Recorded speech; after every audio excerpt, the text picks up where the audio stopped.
Hello everybody, this is Charlie and this is my first video. Welcome to my channel. In today's video I will be reviewing the Samsung Note 2 and seeing how well it holds up in 2023. So a bit of background here, the Note 2 was released all the way back in August 2012, a few months after the S3. It has a 5.5-inch screen, an Exynos 4412 quad processor, 2GB of RAM and a 3100 mAh battery. It came with Android 4.1 Jelly Bean and received official updates up to Android 4.4 KitKat. It comes in 16GB, 32GB and 64GB storage options. My model I own is the 16GB and it also has 4G LTE capabilities. So in today's video I'm going to be seeing how well it holds up in the current year, 11 years after its release in 2023. So let's get into today's video. First of all, I'm going to talk about the app support on the Note 2, and if you're using a Note 2 in 2023, then prepare to sideload apps a lot, because a lot of the latest versions do not work on this old Android version of Android KitKat. For example, big social apps like X, Instagram and Snapchat don't work on WhatsApp while it currently does install. I've seen articles saying it might not be supported for longer, and they might drop support for it as soon as later this year, so I wouldn't count on that either. There are some third-party app stores you can use, like Aptoid and F-Droid, but be careful using these and make sure you only sideload apps from reputable sources, because of security reasons, quite obviously. I did manage to get a few games running on this thing, like Stack and Rider, and an old version of Minecraft Pocket Edition, and they seem to run relatively fine. As for YouTube, the app is so old that it just plain out refuses to let you watch videos, so you can either use the browser version, which you can just access at m.youtube.com, or you can use a third-party client such as NewPipe.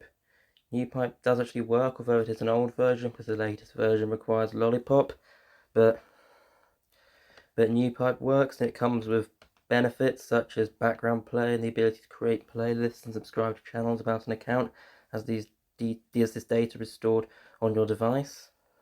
But overall, in terms of app support on the Note 2, I'd have to give it a 1 out of 5, because while there are still old versions of apps that run on it, it's not absolutely terrible. I have some old Android phones that are really terrible for app support, and you can barely find anything to run on it, but it's not good for running any of the latest apps.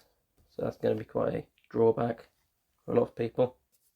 Secondly, I'm going to be reviewing the Note 2 in terms of performance, and the important thing about this is that the Note 2 is a very old phone, and while it was considered high-spec and able to run most apps and games back in 2012, that is no longer the case. While basic tasks like browsing the web, playing lightweight games, texting and emailing still work fine, don't expect to be running anything intense on this like the latest games, or doing a lot of multitasking. This old version of Minecraft that you can see I'm playing here is running okay. It's version 1.1, I believe, which was released back in 2017, so it's only a few years old, but the latest versions of course don't work because it's running Android KitKat, which is an old version. My biggest piece of advice when it comes to the Note 2 and performance is to not run too many things at once, because it can't really handle that anymore. Anyways, in terms of performance, I would give the Note 2 a rating of 3 out of 5.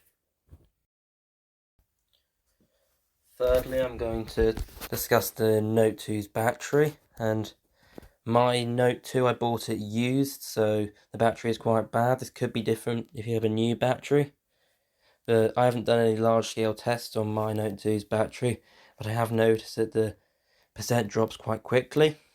As I said, it might be better on a new battery. The great thing about the Note 2 is that you can easily swap out the battery, so if you can find a replacement battery, you can do that quite easily. However, I would be advised to be careful, because it's an old phone, there aren't really many new reputable batteries being sold nowadays, so if you're buying a battery off a third-party seller, I would advise you look into it carefully and look at the reviews and do some research to make sure that what you're buying is both safe and official. I must say, gaming and internet-related tasks are particularly draining. This is true of all phones, but it especially shows on the old Note 2. In terms of battery overall, I would give the Note 2 a rating of 2 out of 5. Fourth of all, I'm going to be taking a look at the Note 2's camera. Now, the first thing I'm going to say about the Note 2's camera is that it is really good for an 11-year-old phone. While it definitely is nowhere near as good as some of the latest mid-range and flagship phones, it was definitely good for its time compared to some other old Android phones I have that are just a couple of years difference from the Note 2. They have absolutely terrible cameras. Specification wise, it is an 8 megapixel rear camera, and it can do video recordings up to 1080 pixels resolution, so that's 30 frames per second. I'm just going to take a few test pictures, maybe just to give you an idea of what it looks like.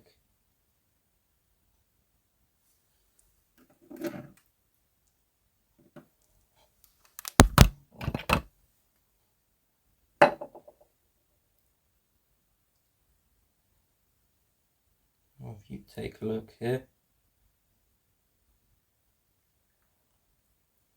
they're relatively good.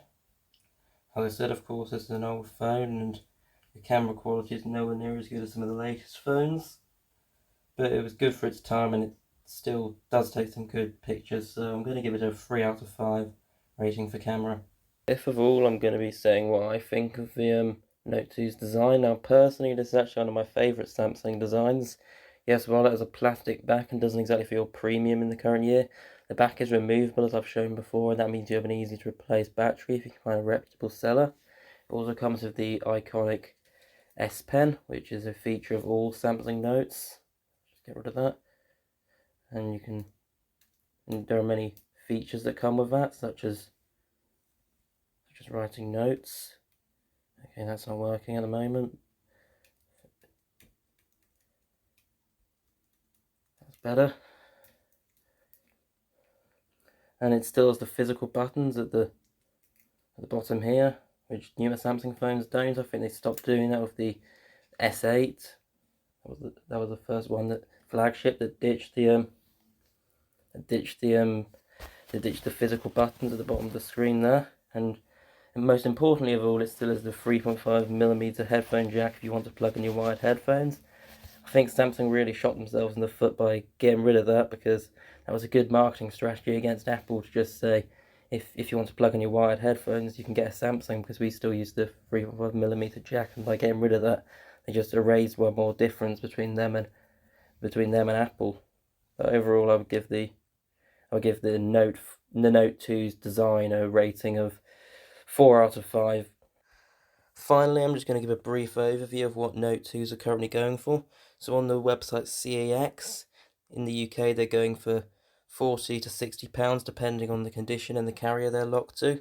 I bought mine from the Big Phone Store, which is a UK online phones shop. The price was about £60, just over a year ago. It's currently not in stock there, if you're interested, but because the Big Phone Store is way smaller than CAX and not as many people are giving their phones to them. I've seen it for a low of £30 on eBay, but make sure to be careful when you're on eBay. Make sure there are pictures of the phone actually working, as in showing the user interface, and check the returns policy. There are too many eBay listings that show pictures of the phone just turned off or on the boot screen and with no returns accepted. I think that you should steer clear of those, because chances are you're going to lose a bit of money on something that doesn't work. So as I'm just saying, be smart. To answer the question, is the Samsung Note 2 worth it in 2023? I'm afraid to say the answer is going to have to be no there. It was good back in its day, but the old Android KitKat operating system means lots of the latest apps do not work, and of course there are going to be security vulnerabilities too on such an old unpatched operating system. Even if you're going to give it to a child to play games, the most recent versions of most games do not run. I had to sideload old versions for Stack Rider and Minecraft. It can be a good spare phone, however, and you can install custom ROMs on it, which upgrade the Android version. Something more recent, they also give you more power over what software is installed, so you can de-bloat, because Samsung phones have a lot of bloatware on them, and this is true for the Note 2 as well. But overall, I hope you've enjoyed this video. Make sure to leave a like and subscribe. See you next time.